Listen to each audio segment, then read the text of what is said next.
നാട്ടുകൾ വിഷന്റെ news എക്സ്എൻ വാർത്തകളിലേക്ക് ഏവർക്കും സ്വാഗതം. വാർത്തകൾ ചുരുക്കത്തിൽ. മഴ കൂടുതൽ ശക്തമാകുന്ന സാഹചര്യത്തിൽ കൂടുതൽ ജില്ലകളിൽ കൂടി അവധി പ്രഖ്യാപിച്ച് ജില്ലാ കളക്ടർമാർ. വൈകുന്നേരമായതോടെ കാലവർഷം ശക്തമായ സാഹചര്യത്തിൽ 7 ജില്ലകളിൽ കൂടി ജില്ലാ കളക്ടർമാർ അവധി പ്രഖ്യാപിച്ചു. ഇടുക്കി, ആലപ്പുഴ, കോഴിക്കോട്, വയനാട്, പാലക്കാട്, തൃശൂർ, കണ്ണൂർ എന്നീ ജില്ലകളിലെ വിദ്യാഭ്യാസ സ്ഥാപനങ്ങൾക്കാണ് ബുധനാഴ്ച അവധി പ്രഖ്യാപിച്ചത്.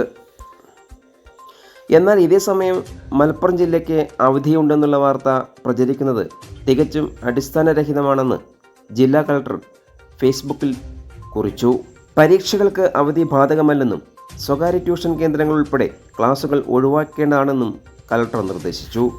കുട്ടികൾ തടയണകളിലും പുഴകളിലും ഇറങ്ങാതെ വീട്ടിൽ തന്നെ സുരക്ഷിതമായിരിക്കാനുള്ള അവസരമൊരുക്കണമെന്നും രക്ഷിതാക്കളോട് ആവശ്യപ്പെട്ടു. മേഖല, ജില്ലാ തലങ്ങളിൽ മുൻകൂട്ടി നിശ്ചയിച്ച പാഠ്യേതര പരിപാടികൾ നടത്തുന്നുണ്ടെങ്കിൽ സംഘാടകർ ഔദ്യോഗിക അനുമതി വാങ്ങണമെന്നും വിദ്യാർത്ഥികളുടെ പൂർണ്ണ സുരക്ഷിതത്വം ഉറപ്പാക്കണമെന്നും ജില്ലാ കളക്ടർ നിർദ്ദേശിച്ചു.